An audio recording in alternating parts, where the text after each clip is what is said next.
Hi, I'm Tal Skloot, the director of A Quiet Revolution, the story of Windham Hill Records. And I'm Asali Eccles, the associate producer.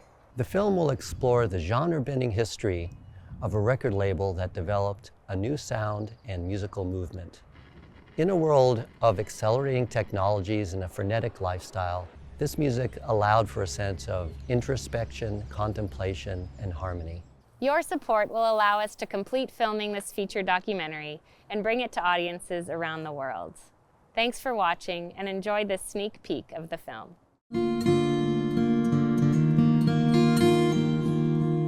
I don't read music. I have no academic training.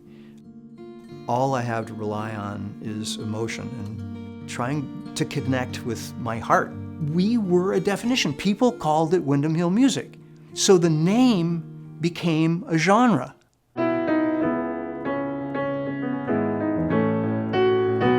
Windham Hill, in a way, was its own gentle acoustic music. It's a way of connecting back with your true self and the beauty of the world. One of the very first print ads that Windham Hill took out, it had all these different genres of music listed, and they were all crossed out. So it was defined by what it wasn't. This was the height of the disco era. That kind of music was flashy, and there were dance moves, and Windham Hill was kind of the antithesis of that. We just wanted to do something that allowed us all to slow down and just kind of really listen to one note or one chord and let that experience move through us. When I prepare myself, I go into a state of mind of just being there as a portal for the music that I don't get in the way of it. I love poetry, and I randomly went through books and then just took little phrases out and put them in this big jar, and that's the way I write music. Here we are at the Varsity Theater in Palo Alto, where so much of Windham Hill got started. I think pretty much all of our first concerts were here. Alex DeGrassi, Michael Hedges, myself. This is the first place where we learned our chops of what it's like to be on the stage. Rolling Stone says I'm Zen. I read it in the last issue, and God damn it, I want Zen out there. Here we are, George Winston, Gold and Platinum.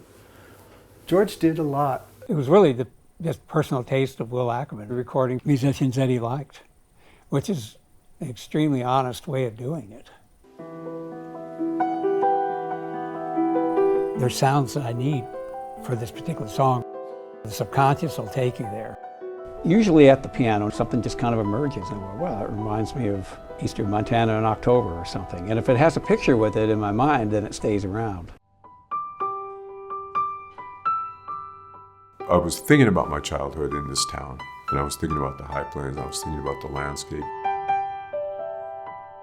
I was thinking about a storm that I could see coming for about 60 miles, and those clouds just, tiny, and then all of a sudden you're engulfed in it.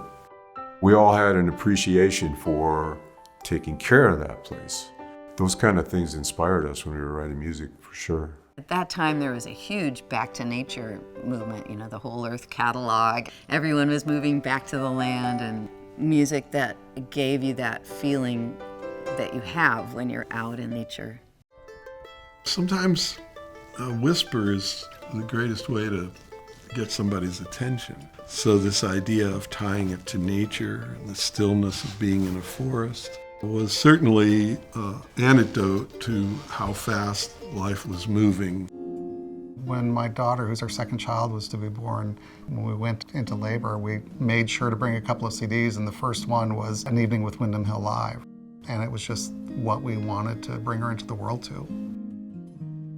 We were so right time, right place, and pure heart, and people heard it.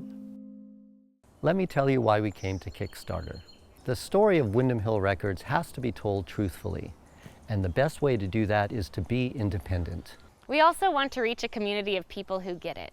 Maybe you're a fan of Windham Hill, or maybe you love music documentaries. Thank you for watching, and thanks so much for your support.